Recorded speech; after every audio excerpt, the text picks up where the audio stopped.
Okay, so I will be now sharing some of the information with you, which are recent trends in management research, which are commonly cited in the editorials of the good journals across the world in management research.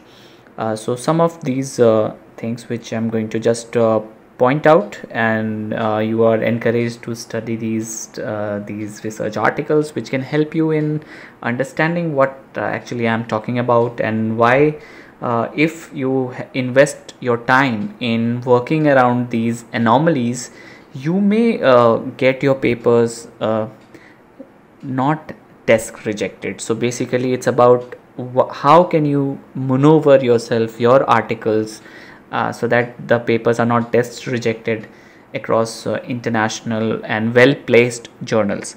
So the first thing which I'm going to talk about is cross sectional surveys. These are those surveys in which you have different questions asked. These questions are indicators or items of a construct. They measure a construct. For example, for job satisfaction, you are going to take 5 questions, say by Brayfield and Roth, and measure it. So this, if you are going to take up the respondents, say 300, n is equal to 300, the sample size is 300, and the survey is done in say 2020, then this will be called a cross-sectional study, because you have taken the responses of the respondents in a particular given time period, and there were many questions which you had asked.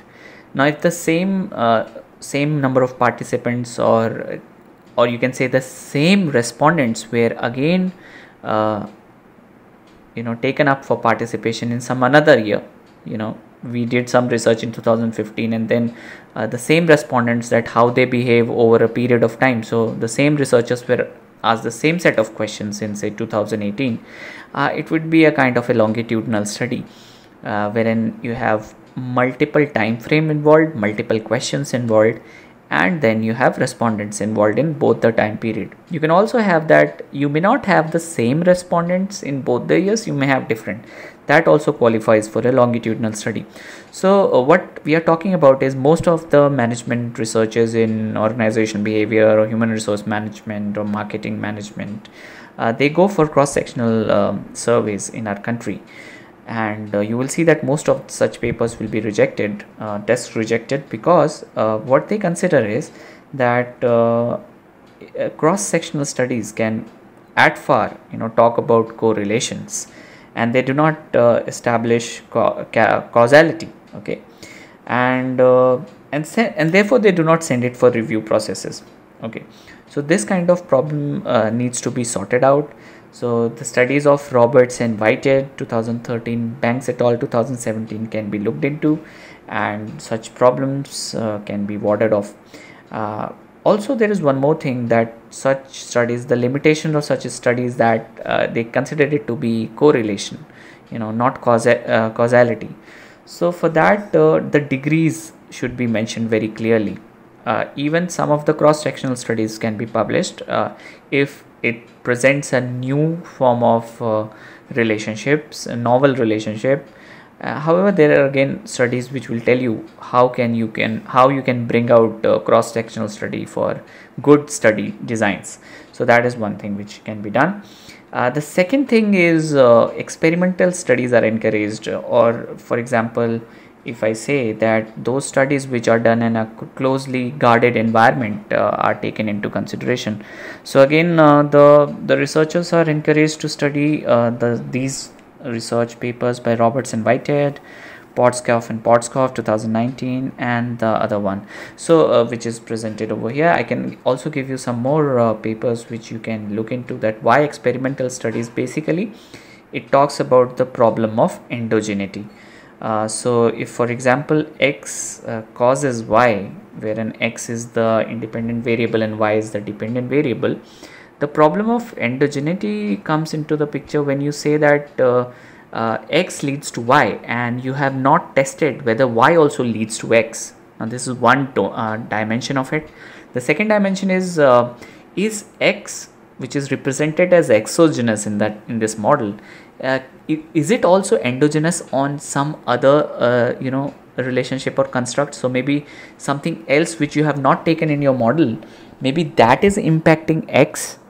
So these are two problems which can be brought forward as far as an endogeneity is concerned. There are a lot of discussions around these in all the editorials of the good research journals. You will find it out, and you see why experimental studies are encouraged, because they help you in manipulating the subject design, and therefore it is considered to be more rigorous in that sense. So more and more experimental studies are encouraged these days. The third point which I would like to mention, this is a kind of a synopsis which I want to give it to you, is that you can keep your methodological citations current, meaning thereby that something which has been done, say I have also said this before, that a Barron and Kenny method for mediation 1986 is now considered to be outdated by most of the best journals of the world, and they prefer Hayes 2013 model. So that needs to be looked into, that the whatever methodology you are citing yourself, you need to be very, very sure about. For example, for common method bias, I'm just taking these names, I'm not explaining it well to you, but these are just prescriptive designs for you to explore more into it. So if I say common method bias, it is also related to taking only few, like the next point is using only few informants per observational unit, or say one informant per observational unit. It can lead to common method bias, okay, and therefore you need to deal with it.